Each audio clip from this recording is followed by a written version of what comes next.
Bonjour à tous, nous voilà pour un nouveau numéro des 10 questions pour s'élever à Voynich. Comment vas-tu? Salut Ondina, salut la compagnie. La grande pêche, prêt à répondre aux questions, même les plus tordues. Toujours prêt, hein? Bah oui, tu parles de questions tordues, alors je dirais pas qu'elles sont tordues, mais là j'ai bien trois questions qui sont assez directes et j'ai toute confiance que tu vas pouvoir nous éclairer. Elles font un peu un lien avec une de tes dernières vidéos sur TikTok, donc ça va être intéressant. Je tiens à Allez, on préciser commence. que il y en a certaines, je suis au courant, parce qu'elles circulent beaucoup, et d'autres pas du tout, hein. Ah, ouais. Tu veux Bon, peut-être aussi nous non, mais préciser. j'aime bien l'effet de surprise. Après, répondre de manière spontanée, je trouve que c'est intéressant aussi. Tu veux aussi nous repréciser que tu n'es pas franc-maçon, tu n'es pas reptilien. Je n'appartiens à aucun parti, je ne suis dans aucune loge, blablabla, blablabla. Ouais. Moi, je roule pour moi. Super. Au cas où, si certains avaient des doutes, ça évitera des questions. Moi, c'est ce que disent, ceci dit, hein, c'est ce que disent tous les hommes politiques, hein. Êtes-vous en franc-maçonnerie? En franc quoi? Je connais pas. Ah non, pas du tout. Ben bon. Après, hein, je jure de dire la vérité, rien que la vérité. On va te donner le bénéfice du doute. Exactement. Alors, Vanish, comme tu dois le savoir, en France en ce moment, on parle de distribuer des manuels pour préparer les Français à une potentielle guerre, attaque de la Russie. Oui, je sais déjà que ça te fait rire. Je t'ai dit, hein, ce soir, sera ou ne sera pas. Et donc, selon toi, qu'est-ce que ce genre de communication révèle sur les stratégies du système, pour notre population? Mais c'est vrai cette histoire. J'ai entendu parler de fameux livrets qu'on irait distribuer, mais est-ce que c'est vrai ce truc-là? Bon, peu importe, parce que finalement, j'attends même pas de réponse. Ah, Vous allez... excuse-moi, Vanessa, je tiens quand même à te préciser parce que tu poses la question. Que ça soit vrai ou pas, en tout cas, ça circule même dans les médias de télévision. Et ce qui est intéressant, c'est que j'ai entendu Idriss Aberkane dans une interview dire que ces manuels, en fait, étaient destinés à être distribués pendant le Covid. Donc, ils n'ont rien à faire pour une guerre. Je te laisse la parole. Salut Idriss, si tu veux qu'on cause, je suis disponible. Voilà, petite parenthèse. Bon, que ce soit vrai, que ce soit pas vrai, que ce soit fait à la base pour le Covid, moi je dirais que c'est avant tout stratégique. Hein, je pense que c'est la poursuite du plan pour nous prendre pour des truffes, comme d'habitude en fait, hein. Mais c'est vrai que le fait de distribuer des manuels, si vraiment il s'avère que c'est vrai, que c'est le cas, que c'est concret, bah justement, c'est fait pour concrétiser toute cette peur qu'on essaye de d'ancrer, je veux dire dans la matière, mais d'ancrer au plus profond de nous-mêmes. On sait que ces gens-là surfent sur la peur ou utilisent la peur. Et le fait de distribuer des manuels, je pense que c'est vraiment l'étape d'après. Parce qu'on a beau en parler dans les médias, le fait de distribuer quelque chose de concret, je ne sais pas si dans les boîtes à lettres ou par mail ou peu importe, ouais, ça met un petit peu de concret. Et là, on se dit, ouh là là, ils vont jusqu'à distribuer des manuels. C'est que vraiment, il y a un truc qui ne doit pas sentir bon. Et du coup, voilà, ça ralimente encore et encore cette fameuse peur qui sert à nous contrôler, à nous mettre dans un état de sidération et d'attendre passivement que eux gèrent toute la situation et que nous, finalement, bah, on attende que le sauveur fasse quelque chose. Et c'est loin d'être la meilleure posture, évidemment. Merci. J'ai une deuxième question. Dans un monde qui est bercé, alimenté par la peur 24 heures sur 24, certains te demandent de leur transmettre des tips. Comment est-ce que tu fais pour ne jamais être effleuré par la peur? Et est-ce que tu as l'impression que cette peur, donc, qui est cultivée comme le bon blé, est devenue aussi une sorte de monnaie aujourd'hui? C'est-à-dire que plus la peur augmente, plus l'élite, plus les gens qui nous gouvernent s'enrichissent de ça. C'est vrai qu'ils l'utilisent pour diverses raisons, notamment pour le fait de s'enrichir, parce que c'est une des finalités, hein. Le pouvoir, c'est le contrôle par l'argent. Donc évidemment, il y a cette notion, on pourrait dire que c'est une monnaie limite, la peur. On pourrait tokeniser la peur, hein, pour ceux qui s'intéressent un petit peu au monde numérique et à la blockchain. Mais par rapport aux tips, qu'est-ce qu'on peut faire? Bah déjà, qu'est-ce qui nous fait peur au quotidien? Je me rappelle de la période Covid où il suffisait d'ouvrir la fenêtre pour voir qu'il n'y avait pas grand-chose finalement dehors. Et il suffisait d'allumer la télé ou les médias ou le smartphone pour se rendre compte que il y avait tout un truc. Hein, les Chinois qui tombaient tous par terre au début, hein. Ça allait venir jusqu'en Italie, puis c'est venu chez nous, et puis voilà, on suivait tout ça sur les réseaux sociaux, mais finalement on s'est aperçu que on ouvrait les fenêtres de chez nous et il n'y avait rien en fait. Donc, en toute logique, les petites astuces, elles sont toutes bêtes, c'est écarter ce qui ramène la peur chez nous. Donc, verrouillez à double tour chez vous et, je sais pas, moi, mettez vos smartphones à l'arrêt. Arrêtez d'utiliser des applications de news ou tout simplement, alors moi qui prône Telegram comme étant, c'est mon réseau de communication privilégié, évidemment, il n'y a pas de censure, il n'y a pas d'algorithme dessus. Donc, je suis tranquille. Donc, j'encourage les gens à utiliser plutôt ce genre de plateforme. Mais c'est vrai que un des soucis de Telegram, c'est qu'on est vite noyé dans les réseaux, dans les groupes, dans les canaux d'information, etc. Et la première des choses à faire, c'est tout simplement de se désabonner de ces canaux. Pas que ça soit inutile, bien entendu, de se tenir un minimum informé, mais il faut aussi se rendre compte à quel point ce genre de chevaux de Troie là font rentrer la peur dans nos foyers, ou en nous-mêmes, tout simplement. On est connecté à la peur, et on s'étonne d'avoir peur. Et parfois, on s'en rend pas compte aussi. C'est vrai qu'on regarde les news, ça procure des émotions, les news, évidemment. Et on se rend pas compte du mal que ça peut nous faire. Comme le stress est insidieux, la peur est insidieuse. Elle provoque des choses en nous. C'est comme une réaction chimique qui fait qu'on génère pas forcément les bonnes hormones et qu'on se détraque petit à petit.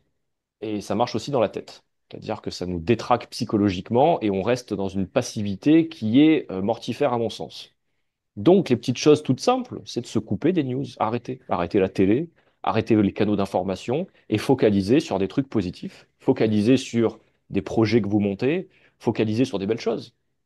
Vous allez voir que finalement, il n'y a pas tant de raisons d'avoir peur. Parce que, petit exercice pratique, remonter, c'est au moins ces 5 dernières années.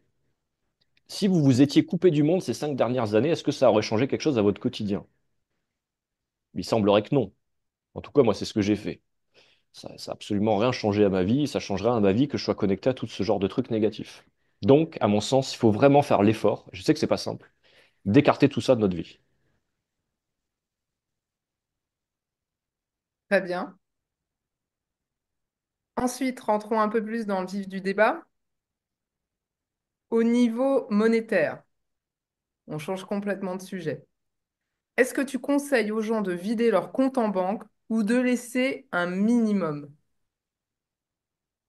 Alors là, on rentre dans des concepts de débancarisation, sujet qui m'est cher.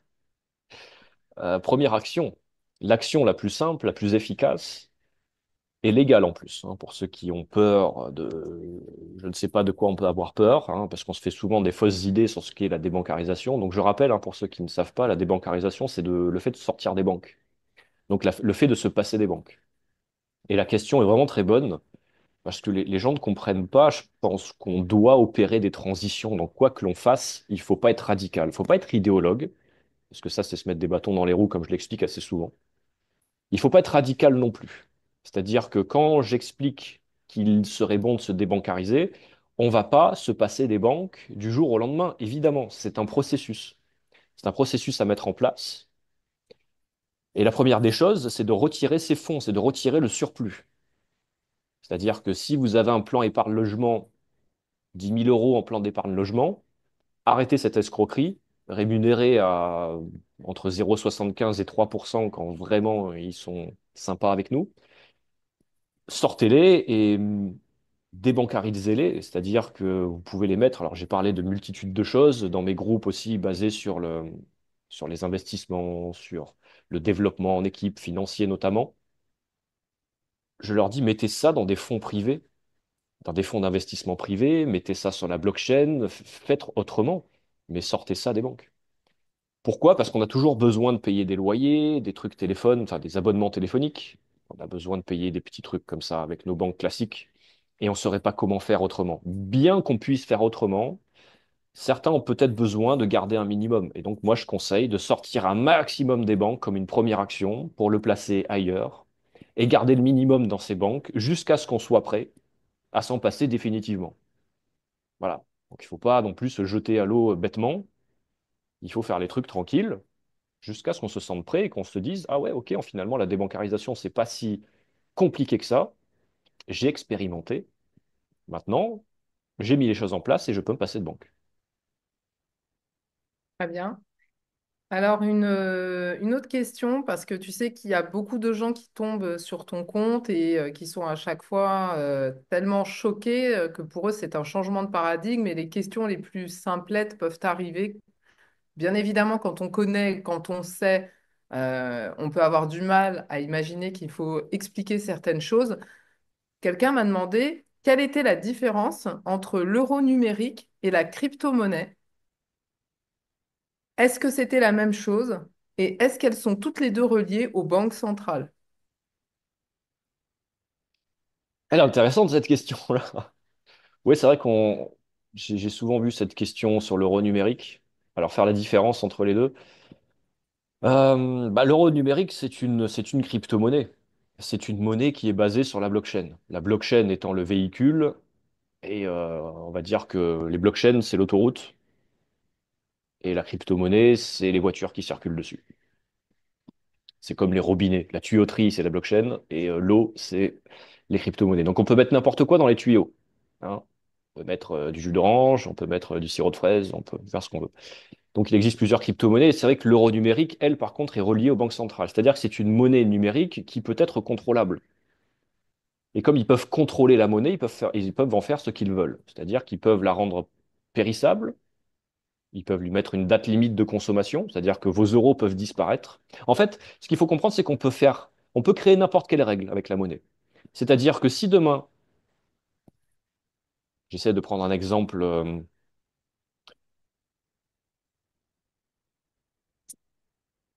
une société de crypto-monnaie, je ne voulais pas faire de pub. Donc, je trouvais, bon, une société de crypto-monnaie qui nous permet de nous émanciper. Si demain l'euro numérique précise dans son code que cette société-là qui nous permet de rentrer dans le monde de la crypto, elle est blacklistée, bah avec vos euros numériques, vous ne pourrez pas payer cette société-là pour transformer en autre crypto, par exemple. Vous ne pourrez pas utiliser les services d'une société qui est blacklistée. C'est un exemple. Et on peut imaginer les trucs les plus tordus.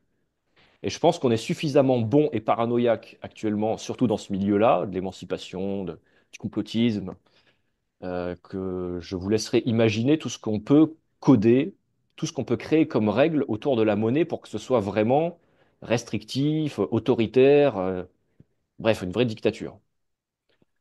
Donc ça, c'est relié à des banques centrales. Et là où il faut bien faire la différence, c'est que même si l'euro numérique est une crypto-monnaie, il ne faut pas considérer les autres crypto-monnaies comme le Bitcoin comme étant pareilles. C'est pas du tout la même chose. Le Bitcoin, personne n'a de contrôle dessus, personne ne pourra créer de règles dessus. C'est une monnaie libre qui tourne de manière décentralisée avec plein de serveurs partout dans le monde. Et c'est les utilisateurs qui font tourner Bitcoin. C'est pas les institutions. Même si certains se posent la question, oui, mais qui a créé Bitcoin? Bon, j'en ai déjà parlé de tout ça. En tout cas, voilà, il faut bien faire la différenciation entre des bonnes crypto-monnaies qui circulent sur des bonnes blockchains et qui sont complètement décentralisées, avec un euro numérique qui va venir, qui dépendront des banques centrales et qui donc seront, par défaut, centralisées. Donc, C'est inquiétant ce que tu dis hein, sur l'euro numérique. Ça veut dire que l'État pourrait même blanchir de l'argent et créer de la monnaie, contrairement au Bitcoin, où en fait ils, on ils a peuvent tout l'impression que faire. c'est... À partir du moment où on code, où l'humain est capable de coder quelque chose, là où c'est bien avec Bitcoin, c'est que tout a été défini à l'avance et que plus personne n'a la main sur le code. Comme ça, c'est clair, plus rien ne peut être changé. Ce qui n'est pas le cas des monnaies des banques centrales, où ils pourraient créer des restrictions. En fait, ils peuvent faire ce qu'ils veulent. À partir du moment où il y a une autorité centrale qui décide de faire ce qu'elle veut, avec un code informatique, on fait ce qu'on veut. Donc l'idée, c'est d'utiliser des blockchains qui sont libres, si possible open source, avec la source ouverte, le source auditable. On voit qu'il n'y ait pas d'anguille, donc on puisse auditer le code, et ensuite on se dit, bah ok, on le décentralise. Et il existe pas mal de blockchains. Je vais insister, je pense, dans mes communications pour vous présenter tous les projets qui, à mon sens, vont dans le sens de l'émancipation. Vous allez voir que c'est assez génial, en fait, la porte ouverte. Donc, quand on parle de blockchain et de crypto, et quand on parle d'euro numérique, ça peut paraître contradictoire, ça peut paraître piégeux, mais moi je dis, rentrer à fond dans la crypto, maîtriser le truc, d'une pour pas vous faire avoir, et de deux pour faire un contre-pied à cet euro numérique. C'est important, parce que de toute manière, je pense qu'on est clair. Si demain, et d'ailleurs c'est pour bientôt, hein, je crois que c'est 2025-2026, et plus tard 2027, on aura un euro numérique, ils sont en train de bosser dessus. Si demain ils l'imposent, on sera obligé de l'accepter. On ne pourra pas faire autrement, parce qu'on n'a rien mis en place. Parce que les gens sont encore frileux sur Bitcoin, parce que les gens sont encore frileux sur Monero, parce que les gens sont encore frileux d'utiliser la technologie. Donc ils veulent pas l'utiliser parce qu'ils savent que c'est un truc de contrôle, hein, un organe de contrôle possible. Et pour autant, il faut le maîtriser pour faire un contre-pied, pour partir sur des technologies émancipatrices plutôt que des technologies qui enferment. Et ça, c'est un point super important. Donc c'est pas sauter dans la gueule du loup, c'est aller voir le loup et le maîtriser. Et une fois qu'on a compris, hop, on lui fait une petite esquive et on va voir ailleurs. C'est un conseil stratégique pour faire face au moment où on pourra plus faire face. Parce qu'on va se le faire imposer, le truc, et on sera pas prêt. Tant pis pour nous. Je te remercie, c'est assez précieux. Et puis on sent aussi que tu essaies de répondre de façon condensée, que tu as beaucoup à dire et qu'il y a beaucoup de subtilité. Donc j'espère qu'on pourra revenir dessus et peut-être même Si besoin, faire des petits points à savoir. les 10 questions sont là pour ça. Après, c'est vrai qu'on essaye de faire un format un peu plus long, mais pas trop long non plus, parce que l'attention des gens est assez limitée. Donc j'essaye de faire concis, mais effectivement, il y a beaucoup, beaucoup de choses à dire. L'idée, c'est de titiller votre curiosité pour que vous ayez envie de poser d'autres questions. Et j'y répondrai. Oui, d'ailleurs, je me permets encore de le dire au milieu. Si vous avez des questions que vous avez envie de poser à Voynich, n'hésitez pas à mettre en commentaire tout ce qui peut vous passer par la tête et qui a du sens pour vous. Voilà, elles sont lues, on les reprend et on essaie sous ce format de vous apporter des réponses ou en tout cas des possibilités de réflexion. J'ai une autre Exactement. question, Et comme pardon? on dit, n'oubliez pas de vous abonner, etc., de soutenir la chaîne parce que c'est important. Oui, C'est oui, important oui, pour les algorithmes, c'est important pour le soutien de la chaîne et de ce qu'on fait, notre travail, qui mérite un petit pouce en l'air, quoi, au moins. tu as complètement raison. C'est un petit peu le minimum quand on veut aider et soutenir quelqu'un aujourd'hui. Ouais, on prend du temps pour donner quelques réponses. Je pense que ça vaut au moins un pouce, plus si Voilà, affinité. message à bon entendeur avec. J'ai une troisième question pour toi. Lorsque l'euro ne vaudra plus rien, que fera-t-on? Puisque ce seront des euros numériques. Alors, c'est pas qu'il vaudra plus rien, c'est qu'il vaudra ce qu'il vaudra. À mon sens, ça vaut déjà D'accord. rien. Enfin, ça vaut rien. Là, ça vaut la confiance qu'on lui accorde, hein. C'est le principe de l'argent fiduciaire. Est-ce qu'un jour l'euro ne vaudra plus rien? Possiblement, ouais. Bah, qu'est-ce qu'on fera? Je pense que j'ai répondu dans la question d'avant. Si l'euro ne vaut plus rien et qu'on n'a rien préparé, bah, on va se faire imposer autre chose. Si l'euro ne vaut plus rien, ça serait quand même naïf de penser que ces gens-là en face ou ces dirigeants n'aient pas prévu une transition ou quelque chose d'autre. Alors peut-être que on passera aux BRICS par exemple, parce que c'est à la mode en ce moment de parler des BRICS. Tout le monde se dit ouais, mais attention, les BRICS, c'est un concurrent quand même direct du dollar, de l'euro. Peut-être qu'ils vont stopper ce monopole du dollar dans le monde. Peut-être que ça va faire chuter l'euro. Donc peut-être qu'on va adopter les BRICS, peut-être qu'on va adopter autre chose. Mais ce qui serait bien, c'est qu'on adopte nos propres moyens d'échange. J'ai parlé du Monero comme une monnaie vraiment souveraine. Pour moi, c'est encore plus puissant que le Bitcoin. Parce que c'est pas pareil. Il faut pas mélanger toutes les crypto-monnaies. Toutes les crypto-monnaies n'ont pas un but égal. Le Bitcoin ne vaut pas le Monero, c'est pas la même chose. Il y en a un, c'est une réserve de valeur qui est pseudonyme et qui n'est pas anonyme. Il y en a d'autres, c'est une monnaie. C'est une monnaie qui permet de faire transiter de l'argent de manière complètement anonyme. C'est de l'argent liquide de cette ère-là. Et ça serait dommage de s'en passer. Donc ouais, si un jour l'euro ne vaut plus rien, bah, on va se faire imposer autre chose, comme on s'est fait imposer la technologie toutes ces nombreuses années, puisqu'on prépare rien. Certains préparent, bien entendu, d'autres alternatives, comme la June, la G1, la monnaie libre, ce qui est vraiment génial. Seulement, c'est beaucoup plus difficile de faire valoir ça. Mais en tout cas, c'est une super proposition. En tout cas, le fait d'allier, par exemple, le Monero, la June est de se préparer avec ce genre d'initiative, de les coupler, d'essayer de les faire marcher en synergie pour pouvoir être un petit peu plus proche du système et en même temps être complètement dehors avec la June. C'est royal, mais il faut qu'on soit beaucoup plus nombreux à utiliser ça. Et on devrait déjà être vraiment très nombreux et on devrait déjà le faire. Il devrait déjà, il y a déjà des Le Bon Coin. Vous connaissez la plateforme du Bon Coin. Voilà, il existe déjà ces plateformes-là, version June, version Monero, où on achète sur des plateformes quand Monero ou quand June. C'est ça qu'il faut utiliser. Du coup, on va passer à la deuxième partie de tes 10 questions, donc qui vont être liées plus à la débancarisation, un sujet qui te tient à cœur.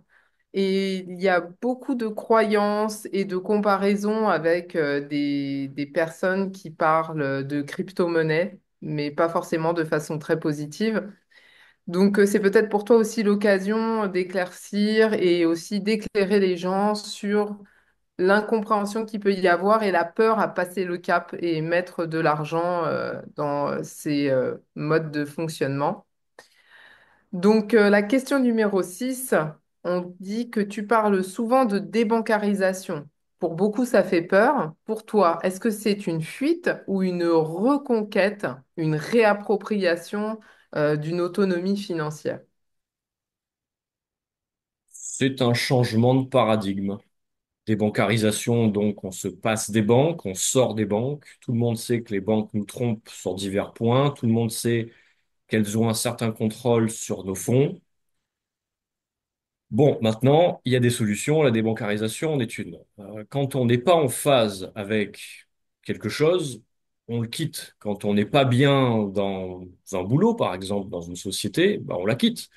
Quand on n'est pas bien dans un endroit où on vit, dans un appartement, une maison, on quitte. Bah, c'est pareil pour les banques. Si on n'est pas satisfait, si on sait qu'il y a mieux ailleurs, et ben à ce moment-là, on va pas fuir, on va changer. Donc c'est pas une fuite. Par contre, est-ce que c'est une réappropriation? Se réapproprier quoi? Bah, sa souveraineté monétaire. C'est-à-dire que je débancarise. Je ne vais pas forcément, ça reste possible, mais je ne vais pas forcément remettre mes actifs entre les mains d'un tiers. C'est moi qui vais en être pleinement souverain. Et c'est ce que la débancarisation permet, c'est ce que la blockchain permet. C'est le seul moyen de réellement posséder son argent. Évidemment, la débancarisation, il y a plusieurs étapes. On peut débancariser d'une manière simple, en investissant dans les métaux précieux. Bon, tout le monde connaît ce genre de combine, c'est pas la peine de revenir là-dessus. Euh, on sort son argent des banques, c'est-à-dire qu'il vaut mieux acheter un petit peu d'or et de le planquer à la maison plutôt que de le confier à son banquier pour qu'il nous donne 1%, 2, 3 quand c'est jour de fête. Donc voilà, il vaut mieux investir dans des sociétés qui gèrent l'or, etc., avoir affaire à des brokers. Il y a plusieurs possibilités. Il y en a plein qui s'offrent à nous. Il y en a beaucoup.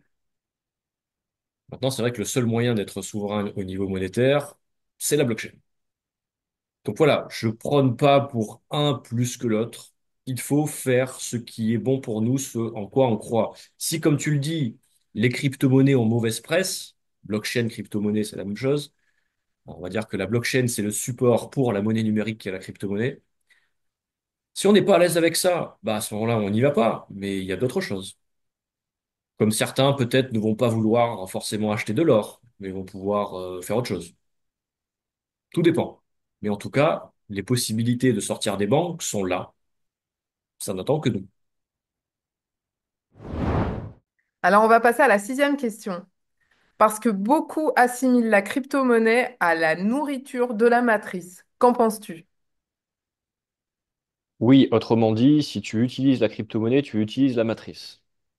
Parce que la matrice, elle contrôle tout. Parce que la matrice, elle voit tout. Et donc, c'est un piège d'utiliser le numérique. Parce qu'on va dire que la matrice, c'est le contrôle total du monde numérique. Là où c'est intéressant, c'est que c'est pas faux.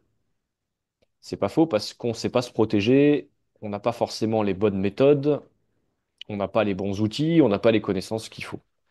Bon, on peut s'en protéger un maximum, c'est vrai. Ceci dit, je pense qu'on mélange tout, et ça, c'est un défaut de connaissance sur la technologie elle-même. Pourquoi est-ce que je m'appuie sur les blockchains, sur les DAO, sur les crypto-monnaies? Bah, tout simplement, je ne vais pas promouvoir l'euro numérique, puisqu'on en a parlé. J'ai bien dit que par rapport à cet euro numérique, si on utilise des outils de système, on est planté. Ceci dit, c'est pas parce qu'on utilise un PC qu'on va forcément utiliser l'outil de la matrice. Les outils, c'est à nous de les développer. Si on utilise les bons outils, les bonnes blockchains, si on fait les choses bien, effectivement, la technologie va nous permettre de nous émanciper, ou du moins d'utiliser des outils qui nous permettent d'aller vers des voies d'émancipation, de gagner notamment en liberté. En liberté, en transparence, en anonymat, peu importe. La blockchain, ça, c'est vraiment une technologie très intéressante pour tout ça. Donc oui, il ne faut pas tout mélanger. Le numérique, si on ne le maîtrise pas, c'est sûr qu'on est sous contrôle, parce qu'il y en a très peu finalement qui utilisent des VPN, très peu utilisent des systèmes comme Windows, comme Graphene OS sur les smartphones, etc. On ne sait pas se protéger. Donc on partage malgré nous nos données personnelles, ça les engraisse, ça engraisse la matrice. Raison pour laquelle j'incite aussi les gens à se dégoogliser, à se démicrosoftiser, à se désappeliser, à ne plus utiliser tous ces outils qui finalement sont que des bâtons pour nous faire battre. Donc là, il faut arrêter les délires. Et si on utilise les bons outils, donc, la technologie, on peut la maîtriser. Certains disent aussi, ils vont très loin, dire oui, mais les fameux Internet, les câbles Internet, c'est la matrice Internet. Ce qui n'est pas faux. C'est des outils que la matrice nous a mis à disposition. On les utilise. On peut les utiliser à bon escient, mais on peut bien les utiliser pour brouiller les pistes un maximum. Mais le mieux, c'est d'utiliser nos propres réseaux. Et aujourd'hui, on a des technologies qui nous permettent nous-mêmes de créer nos propres réseaux, sans passer par le Internet classique, mais en passant par un réseau décentralisé qui ressemble à Internet, mais qui appartient au peuple, un réseau populaire. Ça existe. Ce réseau sur lequel on pourrait faire transiter tous nos échanges en Monero, par exemple, nos messageries privées, etc. D'où la nécessité de monter des projets de ce type-là et de les utiliser. Donc arrêtez d'utiliser Google, arrêtez d'utiliser les WhatsApp et compagnie et commencez à utiliser des messageries qui nous permettent de ne plus alimenter cette matrice. Parce que c'est bien beau de venir me critiquer, à me dire, ouais, mais tu utilises la matrice. Ouais, mais tu utilises Internet. Tu es en train de m'envoyer un commentaire en utilisant ton compte Google. Va au bout, idéologue, va dans la forêt ou utilise les bonnes technologies. C'est pour ça que souvent tu précises bien aux gens qu'on n'est pas à un niveau de conscience et d'émancipation où on peut quitter complètement la matrice. En tout cas, les cas sont extrêmement rares et tu nous préconises de le faire par palier. Et quand les gens seront assez nombreux à être éveillés, qu'ils seront leurs propres commandos, on va dire, à ce moment-là, l'émancipation totale pourra être faite. Mais oui, le projet de ma vie jusqu'à présent, c'est la création de cette fameuse formation Sortir de la matrice. C'est vrai que le nom, on peut se dire, ouais, il y a une grosse promesse derrière ce nom. Mais la première chose que je dis, c'est que c'est une voie, c'est limite une voie initiatique. C'est un cheminement qui va nous permettre, dans un laps de temps, on va dire moyen-long terme, de sortir de cette matrice. Mais on ne va pas sortir demain de la matrice, et je ne le conseille même pas. On n'est pas prêt, clairement. Et puis sortir tout seul, ça n'a pas de sens. Sortir à une centaine, aller s'exclure je ne sais où, ça n'a pas de sens. Comme je l'ai souvent dit, créer un village gaulois en plein milieu de l'Empire romain, est-ce que ça sert à quelque chose? Résister, résister, résister, on n'a pas la potion magique, les gars. Donc non, on va pas résister comme Obélix et Astérix. S'émanciper aujourd'hui en petit comité, en petite communauté, c'est pas suffisant. On est face à un ogre répressif, adepte de la coercition. On doit s'organiser beaucoup plus que ça avant de songer quitter cette matrice. Donc utilisez-la à bon escient, et pour la quitter, on verra. Qui nous amène à la septième question. Certains disent que sortir des banques est marginal, dangereux ou extrême. Qu'est-ce que tu leur réponds? Marginal, peut-être un peu, oui, mais est-ce que les pionniers n'ont pas été marginaux en premier lieu? Oui. Dangereux et extrême, non, puisque c'est parfaitement légal de sortir des banques. Qui va vous interdire? Alors, on est dans une matrice qui va peut-être créer des règles au bout d'un moment en disant oui, mais si vous décentralisez votre argent, ça sera illégal. Oui, mais bon, j'ai déjà suffisamment expliqué qu'au bout d'un moment, cette histoire de légalité, d'illégalité, légal n'est pas moral. Donc, c'est absolument pas dangereux. Et c'est une voie à prendre qui est tout à fait soft. Je pense que c'est vraiment certains cherchent des actions à réaliser. Qu'est-ce qu'on pourrait faire pour faire tomber la matrice? Vous voulez la faire tomber? Sortez votre argent des banques. Vous allez voir, ça va les faire vaciller. C'est comme si vous coupiez une jambe à Goliath. Là, c'est même pas on va lui viser son tendon d'Achille. Là, on va lui prendre, on va lui couper la jambe. Donc forcément, à cloche-pied, il sera moins balèze, le gars. Bah, c'est ça. Ils ont besoin de notre argent. J'ai expliqué dans mes formations, dans mes pilules, ils sont là pour nous déposséder. L'argent est un organe de contrôle. Tirez-leur, récupérez-leur leur argent et sortez-les cet argent. Sortez-le. Sortez-le, décentralisez-le, utilisez des outils qu'ils ne peuvent pas maîtriser, et là, vous allez faire très mal. Donc, on l'a dit avant, le processus de débancarisation, il peut se faire vraiment une douceur extrême. Commencez à retirer le surplus de vos comptes, allez-y tout doucement, mettez-le ailleurs, là où vous voulez, il y a plein de voies possibles, et puis progressivement, vous allez voir qu'on peut se passer des banques et qu'il n'y a rien qui pourra vous arrêter par rapport à ça. Ils pourront créer des restrictions, ils pourront rendre les choses beaucoup plus compliquées. Mais il y a toujours une issue, toujours. Eh bien, la huitième question va vraiment compléter ce que tu viens de dire. Qu'est-ce qui fait la différence entre fuir et se libérer? Parce que tu parles beaucoup de débancarisation consciente. Est-ce que on fuit, on lâche un... Tu vois où je veux en venir? Ou est-ce qu'on se libère? Ouais, c'est une question peut-être un petit peu plus philosophique, là. Est-ce qu'on fuit? Non, on fuit pas. Fuir, c'est quand on a peur, c'est quand on lâche tout, c'est quand on n'a plus d'autres moyens de lutter, on lâche tout, on se tire. C'est pour ça que je parle de débancarisation consciente. Donc, je pense, Par rapport aux banques et à la débancarisation, fuir, ça voudrait dire on fuit les banques. Mais on va pas fuir les banques. On va progressivement les déposséder comme eux nous dépossèdent, en nous volant, via les contributions publiques, les taxes, les amendes, ce que vous voulez. Donc non, ce n'est pas une fuite. On n'est pas en accord avec les banques. Pourquoi on n'est pas en accord avec les banques? Tout simplement parce qu'elles nous volent.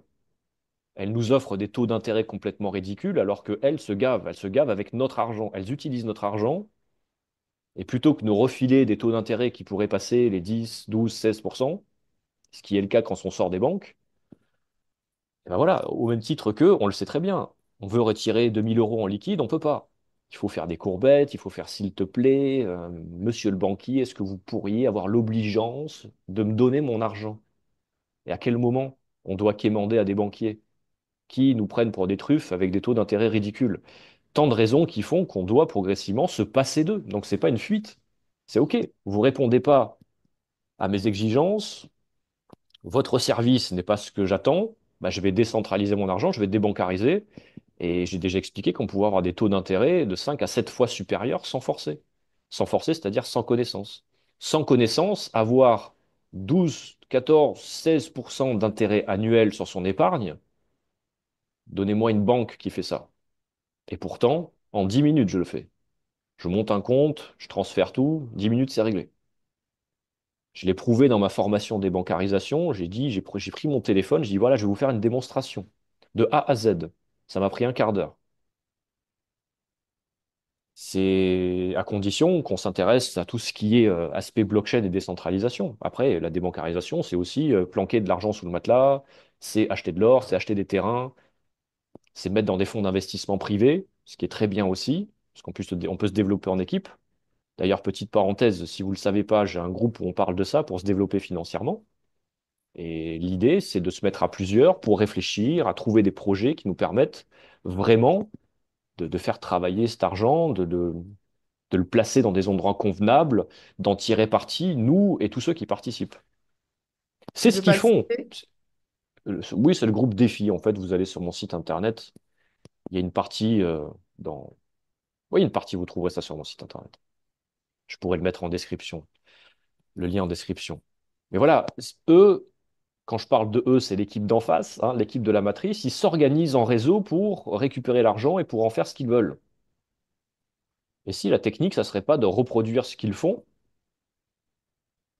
mais d'une autre manière, hein, de manière à privilégier le bien commun, l'intérêt général, plutôt que nourrir une oligarchie. Neuvième question, qui est assez intéressante aussi. Les gens sont excédés en France. Ils ne retrouvent plus les valeurs de la France qu'ils ont connues. Certains ont des familles et te demandent, mais où devons-nous aller vivre? Est-ce que devenir nomade ne serait pas, comme disait Attali, la future richesse d'un individu? Ah, si c'est Attali qui le dit, ça veut dire qu'il veut nous envoyer vers une voie qui leur sera profitable. C'est tout à fait possible. Maintenant, je pense que chacun devrait choisir. Pour certains, la vie de nomade sera géniale, pour d'autres, non. On sait très bien, dans ce monde, on fait jamais l'unanimité, on est toujours divisé, chacun a son idée précise de ce qu'est le monde, de comment il veut vivre, etc. Donc, privilégier l'un, privilégier l'autre, peu importe. Le tout, c'est de trouver quelque chose qui nous rend heureux. Donc, où aller? Être nomade, pourquoi pas? Ça voudrait dire ne plus rien posséder et ça serait pas quelque chose de mauvais finalement, parce que moins on possède, moins on peut se faire déposséder, jusqu'à avoir le taux de connaissance suffisant pour arrêter le délire et arrêter le consentement de cette matrice. Là, on pourrait commencer à inverser les choses. Ensuite, où aller? C'est vrai qu'on me l'a souvent posé quand je faisais des lives TikTok ou Instagram, cette question. Sortir de la matrice, ok, mais tu irais où? Parce que la France, ça sent pas très bon. C'est vrai que ça sent pas bon.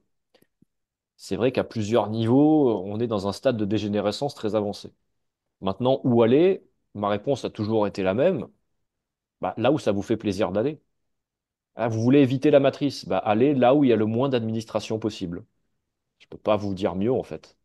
Quels sont les pays où il y a le moins d'administration? Peut-être certains coins d'Asie, l'Afrique, bien entendu, peut-être l'Amérique latine, ce qu'on pourrait appeler les pays du tiers-monde. Ce sont des pays où il y a beaucoup moins d'administration, où la matrice ne s'est pas trop étendue, où il y a moins de colonialisme, etc. Maintenant, est-ce que ce sont des modes de vie qui vous conviennent? C'est ça qu'il faut voir aussi. Est-ce que vous allez être heureux de vivre en Afrique? Certains Il vont y a quand être même une heureux. criminalité qui est assez importante, hein. On prend l'Afrique du Sud, c'est Oui, l'Angola, ouais, il y en ce a sont un des peu, il y en a pays. un peu partout. Il y a toujours des coins de paradis. Mais est-ce que ce sont des coins de paradis? Je sais que même si les gens ont conscience que cette matrice est principalement dans les grandes villes, on a quand même affaire à des gens qui prennent conscience, mais qui sont malgré tout au plus profond d'eux-mêmes des citadins et qui aiment la ville. Donc leur dire d'aller au Pérou, bah, ils vont se dire, ouais, peut-être que ça va pas me rendre heureux. Et on en a parlé dans l'épisode précédent. Et je pense que l'objectif, il est là. L'objectif, c'est d'être heureux. Est-ce qu'aller au Pérou, ça va vous rendre heureux? Bah, c'est ça qu'il faut se poser comme question. Essayez de fuir la matrice dans des pays qui vous correspondent, tout simplement. Donc, il n'y a pas de réponse précise, il faut aller en Angola ou il faut aller en Islande. Non. Si demain je vous dis d'aller en Islande, vous allez dire, oh là là, il fait nuit, il fait froid, je connais pas. Ça va me miner le moral d'être dans ce type de pays, mais ça compte. C'est bien beau de fuir la matrice, mais ne fuyez pas votre bonheur. Et enfin, toujours une dernière et dixième question sur des choix qui finalement sont personnels et je pourrais très bien entendre que tu répondes de la même manière. Mais beaucoup se posent des questions sur l'investissement immobilier ou l'idée aussi de faire de l'investissement immobilier dans le but de faire des Airbnb. Est-ce que tu penses qu'aujourd'hui, investir son argent dans la pierre est une bonne idée en France?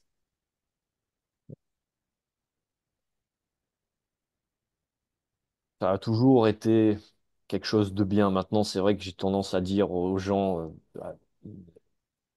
dépossédez-vous, mais pas dans le sens Atali, dans le sens où je pense qu'on est beaucoup plus heureux si on ne possède rien. Maintenant, C'est un débat vraiment très long, parce qu'il ne faut pas non plus leur céder du terrain.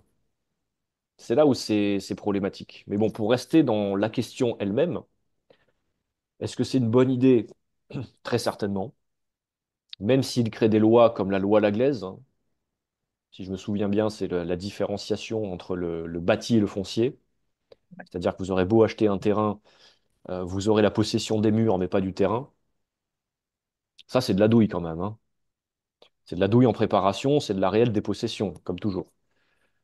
Donc voilà, est-ce que c'est bien d'investir dans la pierre? Je dirais quelque part oui, mais c'est clairement pas ce qui m'intéresse à titre personnel. Non, c'est pas ce que j'encourage à faire. Si demain j'avais vraiment beaucoup d'argent à placer quelque part, c'est très certainement pas dans la pierre que j'irais mettre mon pognon.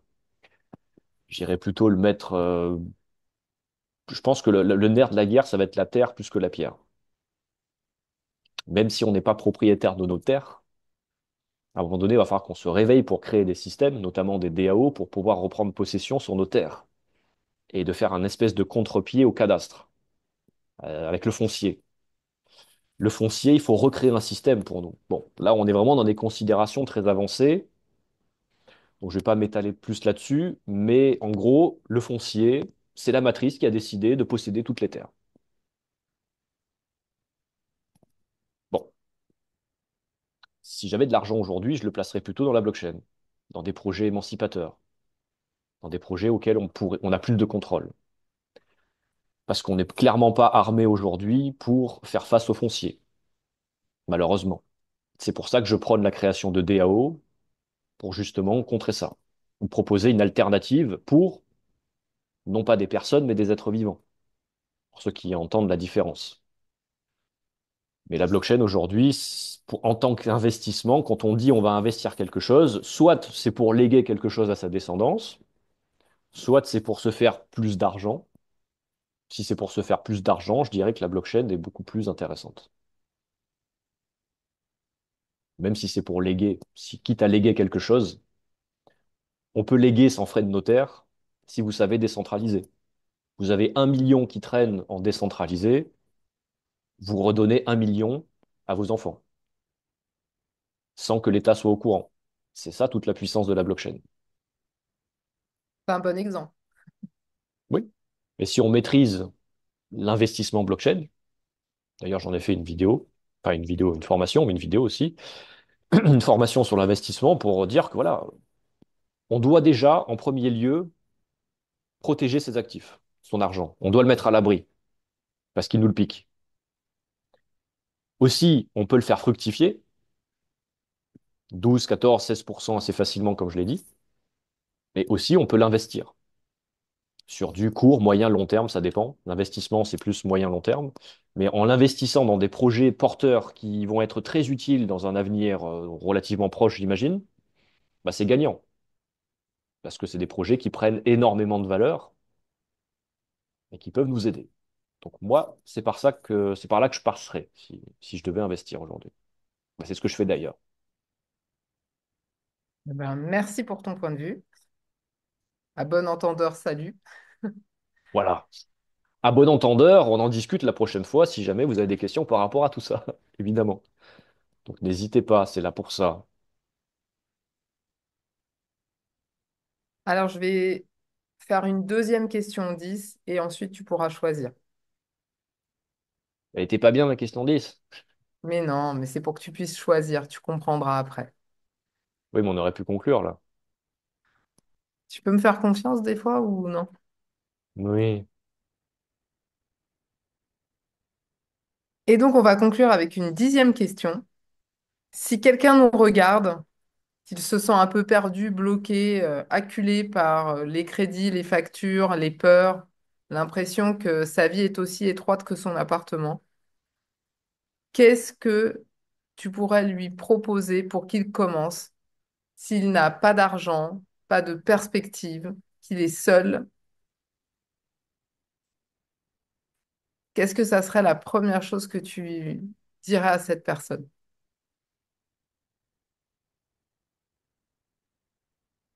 Waouh, bah, elle est vertigineuse ta question. En fait, Alors, c'est pas la mienne, hein. oui, bah, je sais pas qui a posé ça, mais c'est un accompagnement personnalisé qu'il faut à ce moment-là. Qu'est-ce qu'on pourrait dire? Il y a tellement de manières de faire. Quand on part de zéro, qu'on n'a pas d'argent, la première des questions à se poser, c'est qu'est-ce qu'on aimerait faire, je pense. Qu'est-ce qu'on aimerait faire qui pourrait faire qu'on participe à ce monde et qu'on en tire profit, financièrement parlant? Parce qu'elle est là, la réalité de la vie, c'est que c'est bien beau de s'impliquer dans des projets, mais s'il n'y a pas de revenus financiers, la réalité, c'est que pour aller faire ses courses, ça serait beaucoup plus compliqué. Donc, la première des choses, c'est je suis bon à quoi? Quelle est mon utilité dans ce monde? N'est-ce pas? On doit trouver ce pourquoi on est bon et ce qu'on a envie de faire et ce qui nous anime. Donc je sais que beaucoup cherchent des projets pour gagner de l'argent coûte que coûte, des projets plus ou moins éthiques, à faire des formations. Allez, je reprends la fameuse formation de dropshipping pour revendre des objets chinois beaucoup plus chers en les emballant mieux et en les revendant en Europe. Ouais, c'est pas très vertueux tout ça, mais ça peut prendre du temps, mais en tout cas, il faut faire. C'est quelque chose qui doit nous animer au quotidien, c'est-à-dire que chaque jour quand je me lève, je me pose la question, qu'est-ce que je pourrais faire qui fait que je vais améliorer ce monde, que je vais participer, que je vais m'éclater à le faire, et qu'en plus on va me rétribuer pour ça. Ça, c'est une question, enfin, je ne vais pas pouvoir répondre sur le pourquoi du comment, parce que chacun y verra son propre chemin, mais à mon sens, c'est le début. On cherche à gagner de l'argent. Bah, il faut se mettre en action, il faut se mettre en mouvement, parce que bah, l'argent, il tombe pas du ciel. Et après, une fois qu'on commence à gagner, il y a des histoires de placement, d'investissement, qu'est-ce qu'on va utiliser, est-ce qu'on va se débancariser? Oui, tiens, d'ailleurs, petite parenthèse, parce qu'on me l'a souvent dit ça. Quand je dis aux gens, débancarisez-vous, ils me disent, mais j'ai pas d'argent, ou j'ai plus d'épargne, ou j'ai cassé mon PEL, donc c'est trop tard, ça sert à rien. Mais non, au contraire, non. Votre compte courant doit être hors des banques. Donc même si vous avez allez, 500 euros, le minimum vital, parce que le minimum vital considéré par le système, c'est 600 euros. C'est le SBI, c'est le solde bancaire insaisissable, parce qu'ils considèrent qu'ils ne peuvent pas vous saisir en dessous de 600, si vous avez moins de 600 euros. Bon, bref, n'utilisez pas les banques, même si vous n'avez pas beaucoup d'argent. Ça sera déjà une action salvatrice pour le peuple, pour nous tous. Donc voilà, c'est pas une question de moyens, c'est une action à réaliser pour progressivement se passer des banques et tout le monde peut le faire. C'est-à-dire avoir une carte bancaire qui n'est pas reliée à une banque traditionnelle. Et oui, ça existe. Et ça Donc, coûte moins cher. mais en plus, il n'y a pas de frais de tenue de compte, bien souvent, voire quasi systématiquement. En fait, c'est tout bénef, hein. Eh bien, écoute, Vanish, merci de nous avoir éclairés. Encore une fois, je demande aux gens qui t'écoutent bah, de liker la vidéo, de s'abonner à tes réseaux et de ne surtout pas hésiter à poser des questions pour pouvoir alimenter non pas la matrice, mais bien ce type de vidéos dans lesquelles Voynich vous répond en toute entièreté, en toute franchise. Et bien évidemment, on ne peut pas rentrer dans des longs, longs débats, mais sachez que d'autres projets sont en cours pour pouvoir répondre de manière plus approfondie et plus spécifique à certains questionnements. Voilà, je te laisse peut-être le mot de la fin si tu as quelque chose à ajouter et restez branchés sinon, c'est ça? Et tu me voles le mot de la bouche, là. Tu me devances, mais c'est bien, ça commence à rentrer. Rester branché, c'est parce qu'il faut rester connecté, tous ensemble. Pas qu'à moi, mais tous ensemble. Restons connectés pour créer un gros réseau décentralisé. C'est ça le truc. Donc, oui, effectivement, restez branchés et puis n'hésitez pas à poser vos questions. Comme tu l'as dit, on ne peut pas faire non plus de grands débats. C'est pas le format adéquat, me semble-t-il. Par contre, 10 questions pour s'élever, c'est un format qu'on pourra continuer de faire. Donc, si jamais il y a des questions par rapport à ce qu'on vient de soulever, ça sera le moment de les poser. Portez-vous bien. Super. Ciao, Merci, à ciao. tout bientôt.